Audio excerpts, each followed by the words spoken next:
ரொம்ப அசிங்கமா இருக்குங்க. ரொம்ப ரொம்ப கீழ்த்தரமா இருக்கீங்க. நீங்க திமுக வருங்க, அதிமுக வருங்க, மத்த எந்த கட்சியாலும் இருக்குங்க, பரவாயில்லைங்க. ஒருத்தன் ஒரு மீடியாவுக்கு ஒரு வாய்ஸ் கால் போடுறான், எவ்வளவு கேவலமா அநாகரிகமான பேச்சுகளை பேசி, அப்போ அவனை சுத்தி இருக்க மக்கள்கிட்ட அவன் எப்படி நடந்துக்குருவான், எவ்வளவு கேவலமா கீழ்த்தரமா நடந்துக்குருவான்.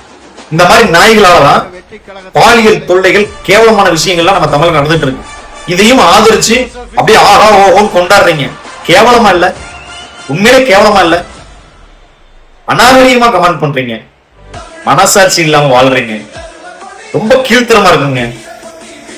அப்படி பேசுறவன நீ எந்த கட்சியா இருந்தாலும், எந்த ஒரு மதத்தை சார்ந்தவனா இருந்தாலும், அவன் பேசுனது தவறுன்னு நீங்க அதை பேசுனீங்க பொது வெளியில, அவன் யாருன்னு கண்டுபிடிச்சு அவனுக்கு தக்க தண்டனை நம்ம வாங்கி கொடுக்கணும்.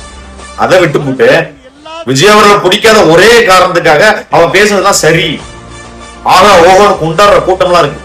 நாளைக்கு உன் குடும்பத்துக்கு நடக்கும் போதும் இதே செயல் தான். ரொம்ப கீழ்த்தரமா நடந்துக்கிறீங்க, ரொம்ப கேவலமா இருக்கு. மனசாட்சியில அந்த மிருகுங்க நீங்க எல்லாரும்.